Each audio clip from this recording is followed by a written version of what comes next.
Kusumi block सम्मेलन कक्ष test त्रुटि अभियोग शुणाणी कले जिलापाल मयूरभंज जिलार कुसुमी ब्लॉक बादाम पहाड़ गस्ती उन्नयन अधिकारी कार्यालय सम्मेलन कक्ष जिलापाल श्री हेमकांत सर आईएएस अध्यक्षत एक जुग्म जनशुणाणी अभियोग शिविर अनुष्ठित हो जाए। कार्यक्रम में बामनघाटी उपजिलापाल श्री सौम्यरंजन प्रधान आईएएस, जिला आरक्षी अधीक्षिका श्रीमती एस सुश्री, रायरंगपुर अतिरिक्त जिलापाल श्री दौलत चंद्रकार, कुसुमी बीडीओ श्री स्वादीप कुमार पप्पू, रायरंगपुर उपखंड आरक्षी अधिकारी श्री गोकुलानंद साहू, रायरंगपुर आईटीडी प्रकल्प प्रशासक श्री परीक्षित दास प्रमुख जोग देते। प्रारंभ में जिलापाल उपस्थित समस्त अधिकारी मानक स्वागत जनाइछे। जनसाधारण आसुथिबा आपत्ति अभियोग गुड़िकर समाधान त्वरित प्रक्रिया संपन्न करने परामर्श देते। आज जनशुणाणी शिविर में जनसाधारण मोट 73 अभियोग पत्र पंजीकृत होता बेले 51 व्यक्तिगत समस्या भित्तिक और 22 गोटी ग्रामवासी विभिन्न समस्या भित्तिक सामूहिक अभियोग था।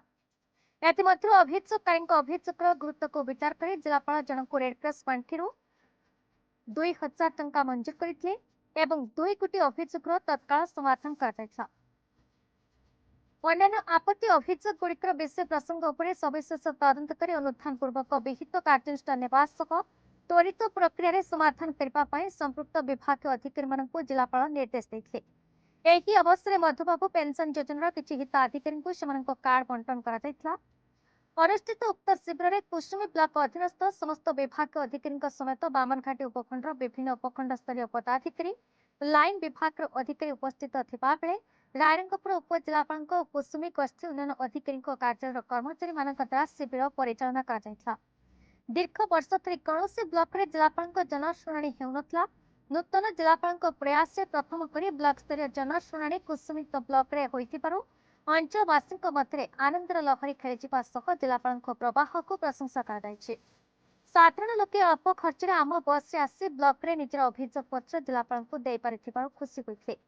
आगु मासक थे उपखंड स्तरीय जनशुणाणी निरीह आदिवासी मैंने 40 ରୁ 50 किलोमीटर दूर आसी आर्थिक खर्चांत होगा पड़ा।